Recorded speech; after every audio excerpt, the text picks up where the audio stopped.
الحمد لله رب العالمين والعاقبة للمتقين والصلاة والسلام على رسوله محمد وعلى آله وأصحابه أجمعين وعلى من تبعهم بإحسان إلى يوم الدين. أما بعد فأعوذ بالله من الشيطان الرجيم. بسم الله الرحمن الرحيم. أرأيت الذي يكذب بالدين فذلك الذي يدعو اليتيم ولا يحض على طعام المسكين فويل للمصلين الذين هم عن صلاتهم ساهون الذين هم يراءون ويمنعون الماعون. صدق اللہ العظیم. بزرگان محترم اور میرے عزیز دوستوں اور بھائیوں، اللہ جل جلالہ نے انسان کے ذمے دو فرائض عائد کیے ہیں. پہلا فرض انسان کا یہ ہے کہ وہ اللہ تعالیٰ کو راضی کرے، اس کے عبادت سر انجام دے، اور دوسرا فرض انسان کے ذمے یہ ہے کہ روئے زمین پر جو اس کے ساتھ مختلف انسان رہتے ہیں ان انسانوں کی خدمت کرے، ان کے جذبات کا خیال کرے، ان کے حقوق کی ادائیگی کا اہتمام کرے. جو آدمی ان دونوں حقوق یعنی حقوق اللہ اور حقوق العباد کی ادائیگی کا اہتمام کرتا ہے تو وہی مکمل مسلمان کہلانے کے لائق ہے. قرآن کریم میں مختلف جگہ اللہ تعالیٰ نے ان دونوں حقوق کی طرف مجھے اور آپ کو متوجہ کیا ہے. آج میں نے آپ کے سامنے سورۃ الماعون کی تلاوت کی ہے. سورۃ الماعون میں اللہ تبارک و تعالیٰ نے حقوق العباد اور حقوق اللہ دونوں کو جمع کیا ہے، اور مختصر مگر بلیغ انداز سے اللہ جل جلالہ نے ان دونوں حقوق کی ادائیگی کی تعلیم فرمائی ہے. یہ سورت کہاں نازل ہوئی؟ مکہ مکرمہ میں یا مدینہ منورہ میں؟ اس میں مفسرین کے مختلف آراء ہیں. بعض حضرات فرماتے ہیں کہ سورۃ الماعون ہجرت سے پہلے مکہ مکرمہ میں نازل ہوئی.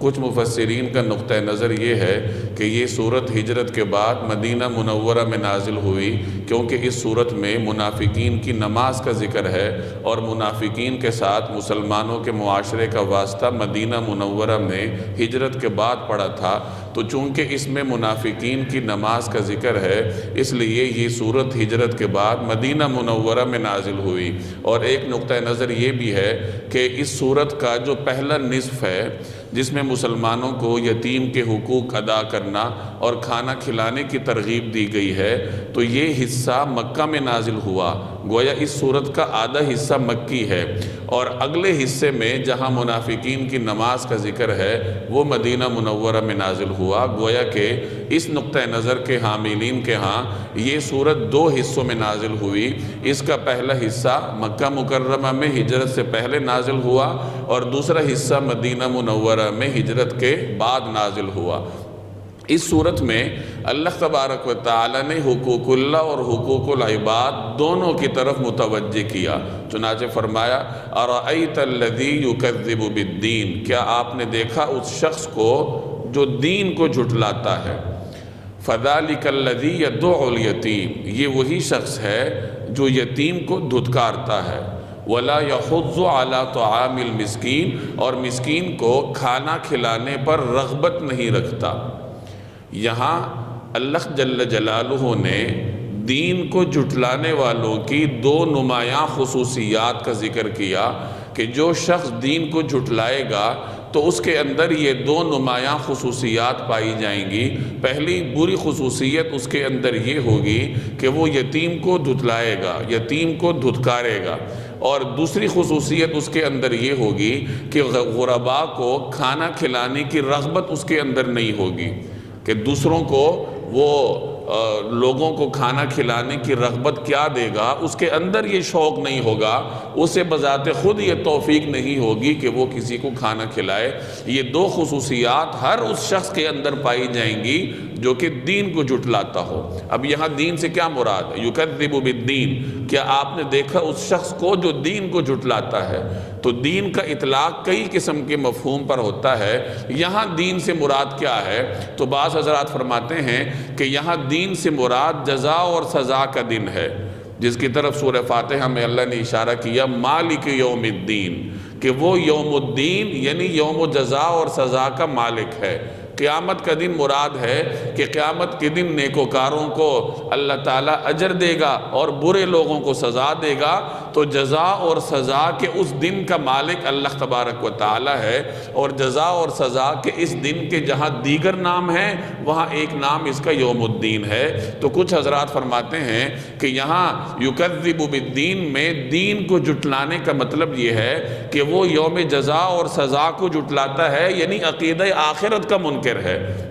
اور مشرکین کے اندر یہ چیز تھی کہ وہ آخرت کو نہیں مانتے تھے، وہ یہ کہا کرتے تھے کہ بس ہماری تو یہی دنیاوی زندگی ہے، ہم نے مر جانا ہے، وَمَا يُهْلِكُنَا إِلَّا الدَّهْرُ، اور ہمیں موت کسی اور ہستی نے نہیں دینی، کوئی ایسی طاقت نہیں ہے جو ہمیں موت سے دوچار کرے، بس یہی زمانہ ہے جو ہمیں ہلاک کرتا ہے، کہ زمانے کے جو سرد گرم ہیں، زمانے کے جو گزرتے دن ہیں، انہی دنوں کی وجہ سے ہم پر موت طاری ہو جائے گی، ورنہ کوئی ایسی ہستی نہیں ہے جس نے ہمیں موت سے دوچار کرنا ہو اور بعد میں اس نے اپنے دربار میں کھڑا کر کے ہمارا حساب کتاب کرنا ہو۔ اسی طریقے سے وہ کسی ہڈی کو ہاتھ میں لے کے یوں مسلتے تھے، کوئی پرانی ہڈی اس کو ہاتھ میں لیا اور اس کو یوں مسلا، اور کہا کرتے تھے کہ جب ہڈیاں اس طرح ریزہ ریزہ ہو جائیں گی تو پھر کس نے اس کو زندہ کرنا ہے؟ کہ گویا یہ ایک ناممکن بات ہے کہ جب ہماری ہڈیاں بھی اسی طرح ریزہ ریزہ ہو جائیں گی، قبروں میں کچھ باقی نہیں رہے گا، جسم کو مٹی کھا لے گی، تو پھر دوبارہ ہمیں کس نے کھڑا کرنا ہے؟ یہ سب لغو باتیں ہیں، ان کے پیچھے کوئی دلیل نہیں ہے۔ تو مشرکین اس طریقے سے عقیدہ آخرت کو جھٹلاتے تھے، اور چونکہ وہ عقیدہ آخرت کو جھٹلاتے تھے، انہیں اس چیز کا یقین ہی نہیں تھا کہ جو کچھ ہم دنیا میں کرتے ہیں ہم نے کہیں جا کے اس کا حساب بھی دینا ہے۔ تو جب کسی کو اس بات کا یقین ہی نہ ہو کہ میں اپنے کاموں کے لیے جواب دہ ہوں، تو پھر اس نے زندگی بھی اپنی مرضی سے گزارنی۔ مشرکین بھی یہی کام کرتے تھے۔ مسلمان اور مشرک کو ممتاز کرنے والی چیز ہی یہی ہے کہ مسلمان کو محاسبے کا خوف ہے، مسلمان کو یہ خوف ہے کہ جو کچھ میں کروں گا اپنے ایک ایک لمحے کے لیے میں اللہ تعالیٰ کو جواب دہ ہوں، مجھے حساب دینا پڑے گا، اور جو منکر ہے اس کے خیال میں جو مرضی کر لوں، میں جس طرح بھی زندگی گزار لوں، میں اپنی دولت جس طرح چاہے بڑھاؤں، کسی کا حق ماروں، ناجائز منافع خوری کروں، جو مرضی کروں، مجھ سے کوئی پوچھنے والا نہیں ہے۔ یہ بنیاد ہے مسلمان اور مشرک کے درمیان، یا مسلمان اور عقیدہ آخرت کے منکر کے درمیان امتیاز کرنے کا یہ خط فاصل ہے۔ تو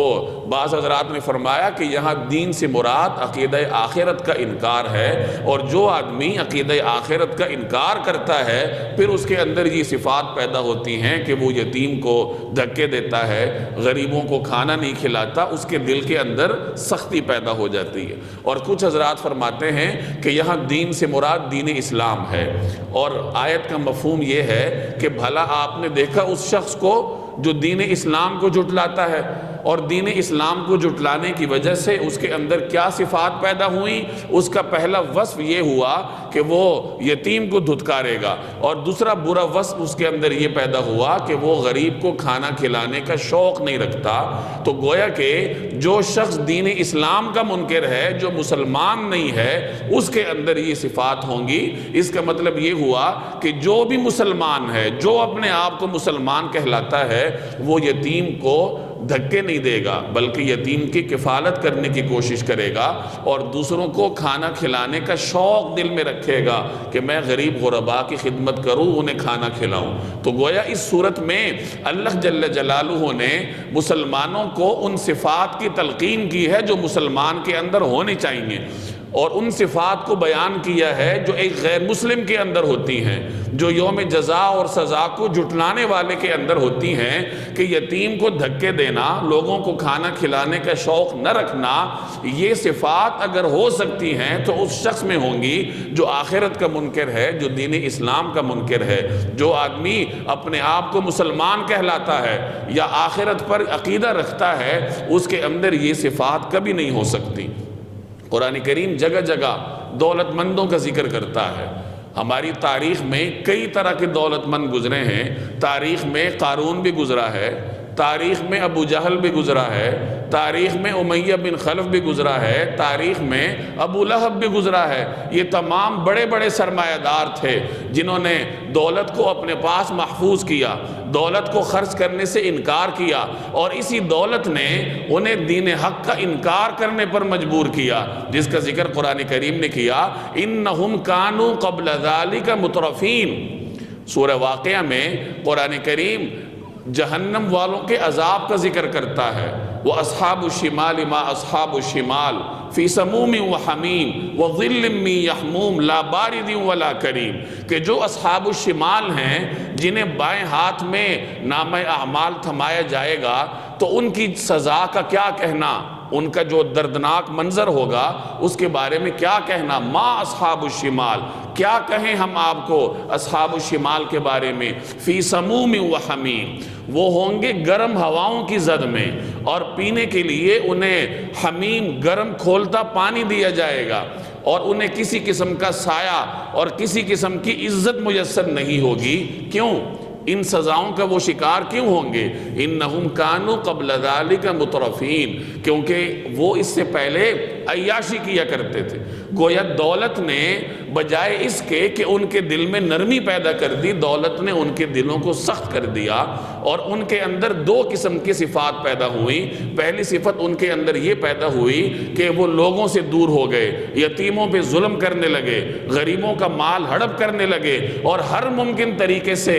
اپنی دولت میں اضافے کرنے کی فکر کرنے لگے۔ اور دوسرے نمبر پر وَكَانُوا يُصِرُّونَ عَلَى الْحِنثِ الْعَظِيمِ، کہ وہ ایک بڑے گناہ پر اصرار کرتے تھے، اور وہ بڑا گناہ کیا تھا؟ شرک۔ تو جب دولت انسان کے دل کو سخت کر دے تو پھر اس کی مثال قارون کی ہوگی، اس کی مثال ابو لہب کی ہوگی، اس کی مثال ابو جہل کی ہوگی، کہ وہ لوگوں پر بھی ظلم کرے گا اور اللہ جل جلالہ کے حقوق بھی مارے گا۔ چنانچہ اس آیت کی ذیل میں مفسرین نے ابو جہل کا طرز عمل ذکر کیا ہے کہ اگر مکہ میں کسی شخص کا انتقال ہونے لگتا، کوئی بستر مرگ پہ ہوتا، تو ابو جہل اس کے سرہانے جا کر بیٹھ جاتا اور اس کو کہتا کہ تم دنیا سے جا رہے ہو، اپنی اولاد کی تمہیں فکر ہوگی، تمہارے دل میں طرح طرح کے اندیشے ہوں گے، تم فکر نہ کرنا، تمہاری اولاد میرے ذمے ہے، تم مجھے وصی بنا لو، یعنی تم مجھے اپنی اولاد کا نگران بنا لو۔ اور ظاہر ہے کہ جب وہ اس کو اپنی اولاد کا نگران بنائے گا تو جو مال چھوڑ کے جائے گا اس کا نگران بھی ابو جہل کو بنائے گا۔ تو جو شخص دنیا سے جا رہا ہوتا تھا،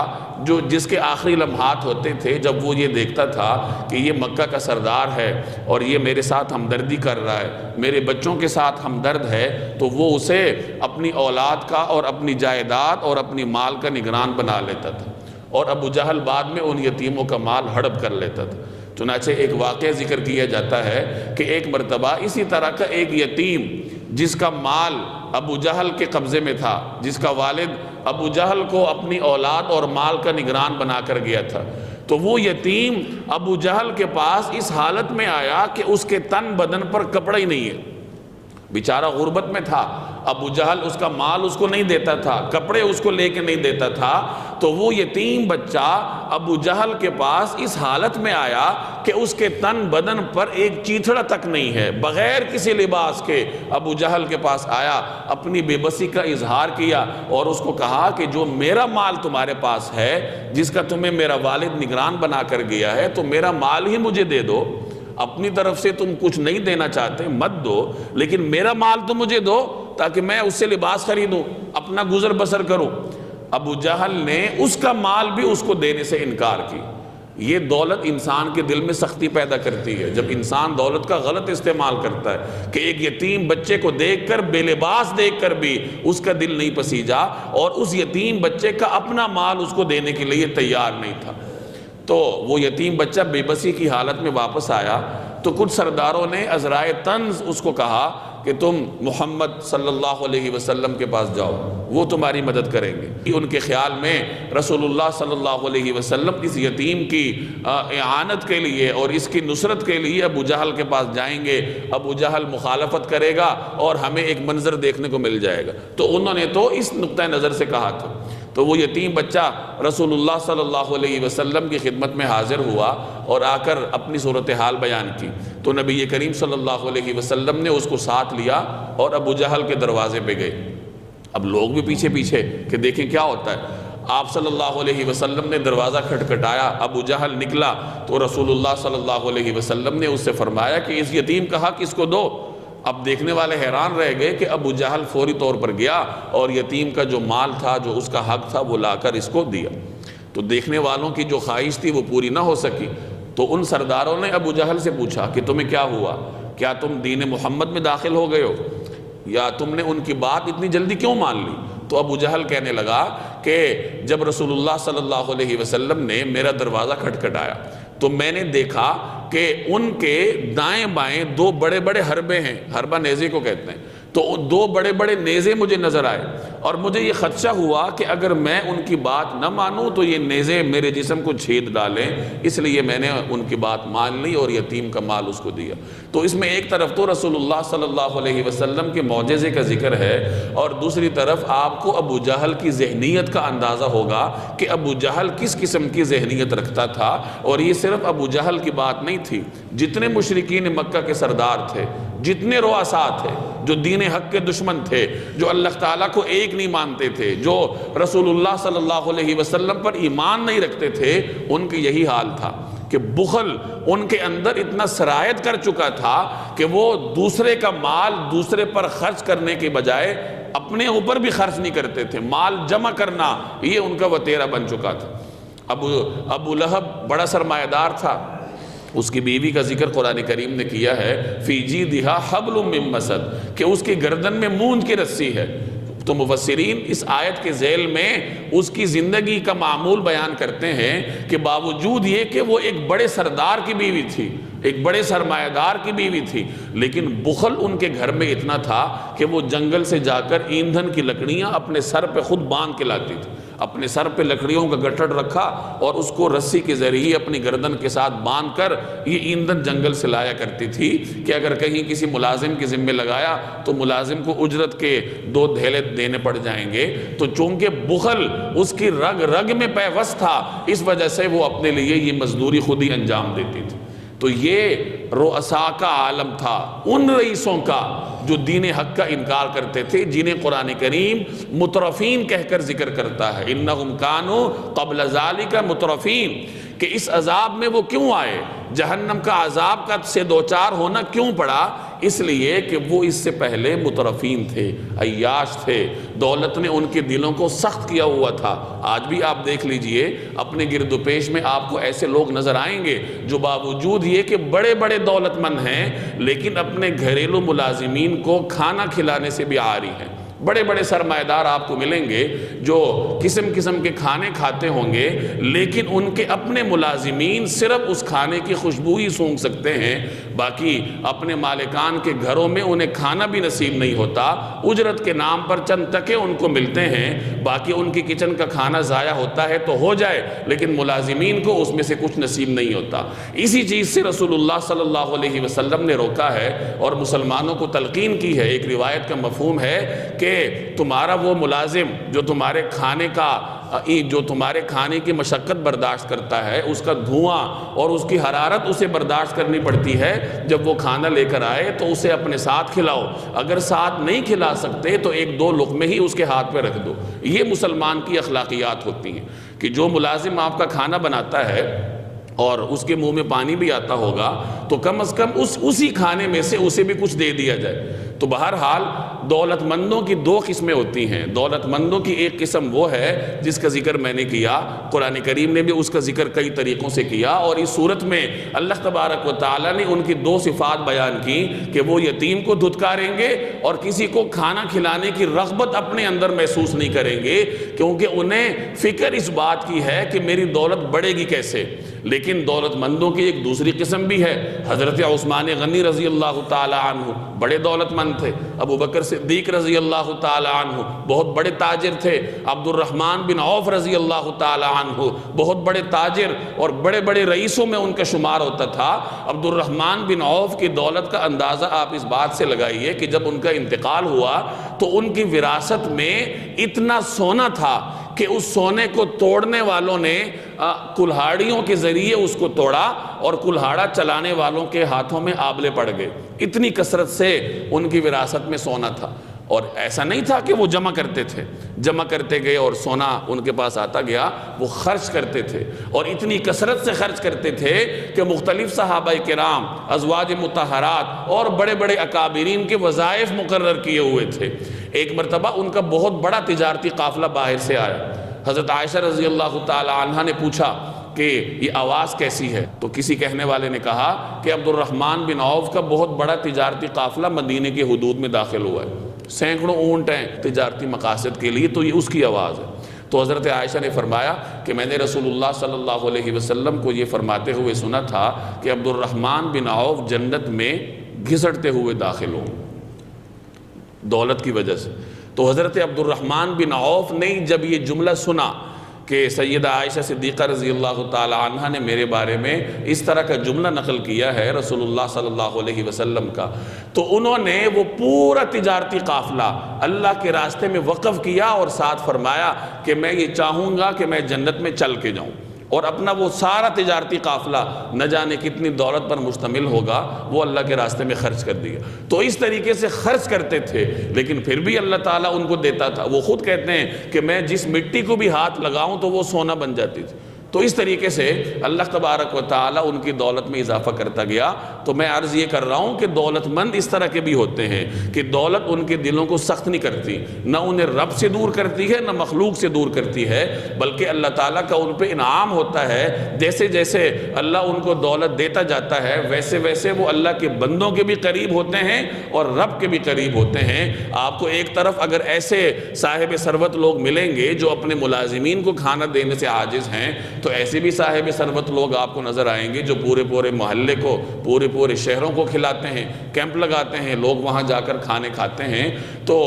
خرابی دولت میں نہیں ہوتی، خرابی دولت استعمال کرنے والے میں ہوتی ہے۔ اس کے سامنے امکان ہوتا ہے، وہ چاہے تو دولت کو اس طریقے سے استعمال کرے جیسے اللہ نے اس کو بتایا، اور چاہے تو ان دولت مندوں کے راستے پر چلے جن کا انجام قرآن کریم مترفین کہہ کر نقل کرتا ہے کہ انہم کانوا قبل ذلک مترفین وکانوا یصرون علی الحنث العظیم۔ تو اس صورت میں اللہ تبارک و تعالی نے دین کو جھٹلانے والوں کے ان دو برائیوں کا بیان کیا ہے کہ جو دین کو جھٹلائے گا، تم ذرا اس پہ غور کرو تو پہلی خصوصیت اس میں یہ ہوگی فذلک الذی یدع الیتیم، وہ یتیم کو جھٹلائے گا، دھتکارے گا یتیم کو۔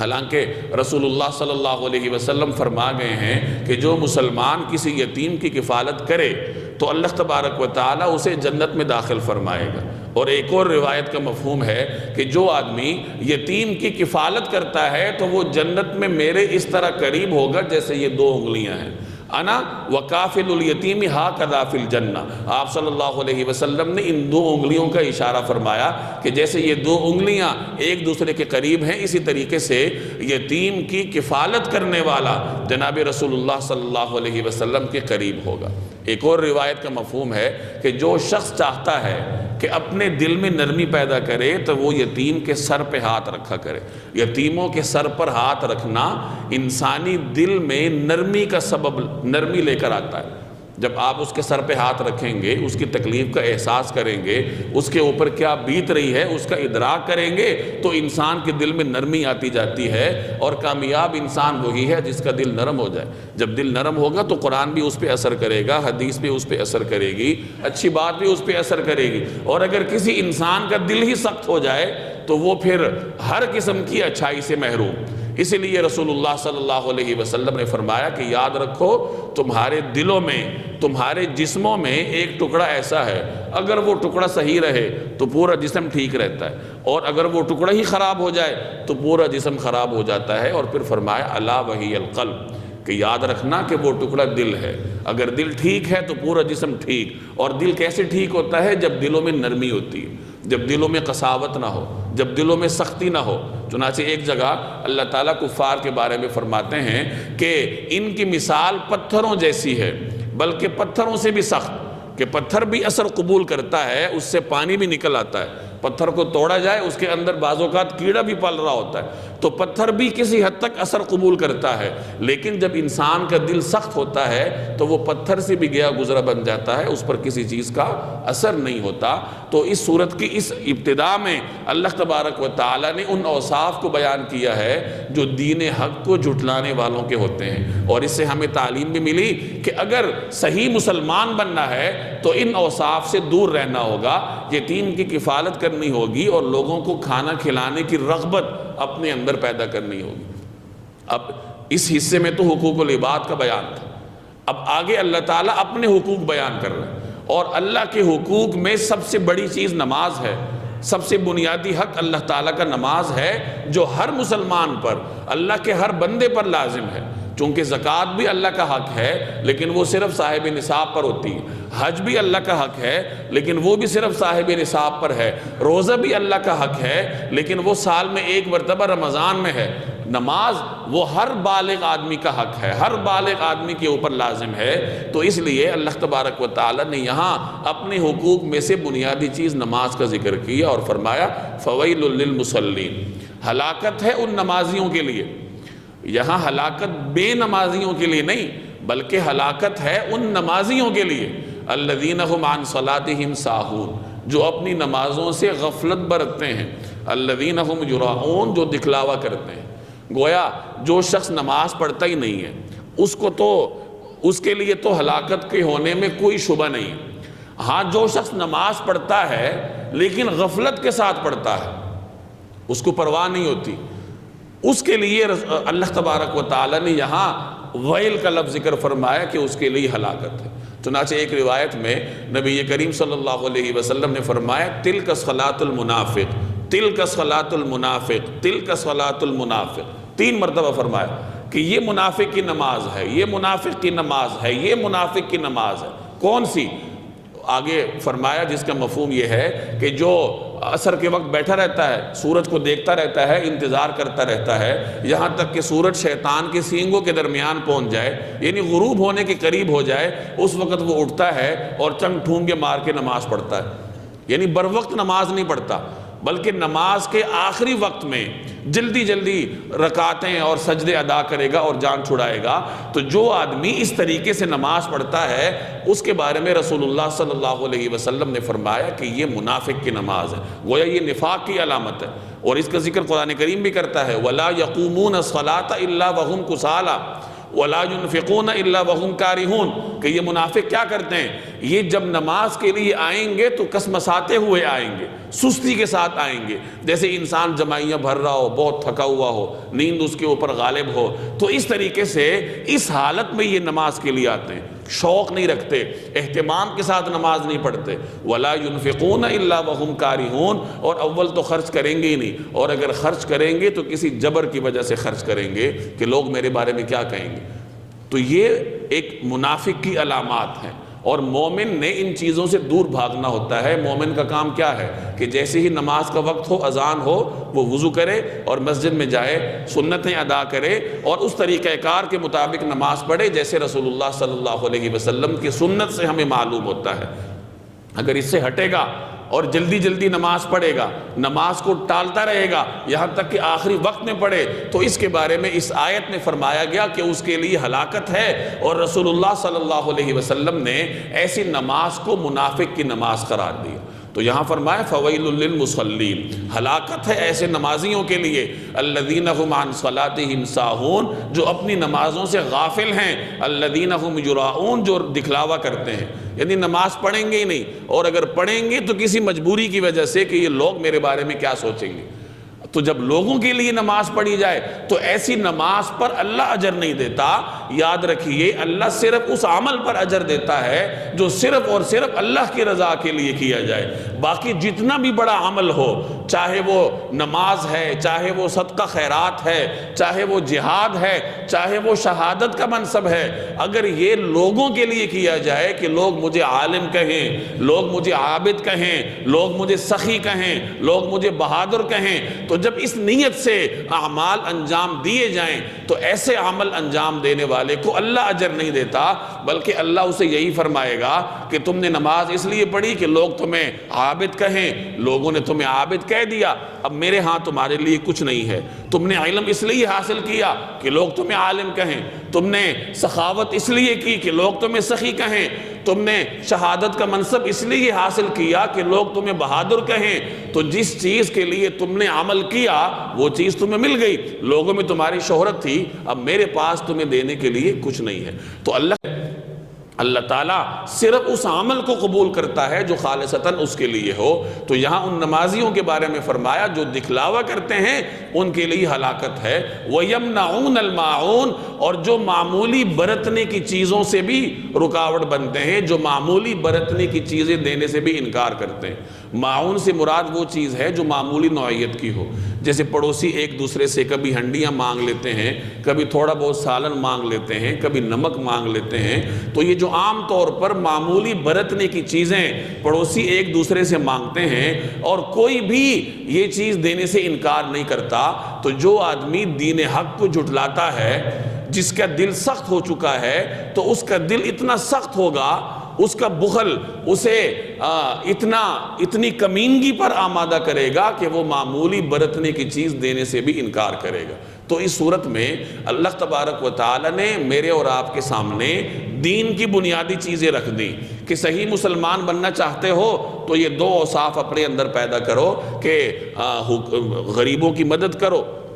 اللہ کے بندوں کے حقوق ادا کرو، اور دوسرے نمبر پر اللہ جل جلالہ کے حقوق ادا کرنے کی فکر کرو۔ آگے رمضان آ رہا ہے، رمضان المبارک کا مہینہ یہ مومن کے لیے تربیت کا مہینہ ہوتا ہے، اور رمضان میں یہی دونوں چیزیں اپنے اندر پیدا کرنی ہوتی ہیں کہ انسان اللہ کی عبادت کرے اور خوب کرے، اور غریب غرباء کی خدمت کرے اور بھرپور طریقے سے کرے، اور یہ کام رمضان میں اس وقت ہو سکتے ہیں جب انسان پہلے سے اس کی تیاری کرے۔ تو یہ دونوں کام ابھی سے اپنے اندر پیدا کرنے کی ضرورت ہے کہ انسان صدقہ اور خیرات کرنے کا عادی بنے، اور اس کے ساتھ ساتھ نمازوں کے علاوہ نوافل پڑھنے کی کوشش کرے، تاکہ جب رمضان آئے تو انسان اس کے لیے تیار ہو اور بھرپور طریقے سے نیکیاں کمائے۔ اللہ تعالی عمل کرنے کی توفیق دے۔ وما علینا الا البلاغ۔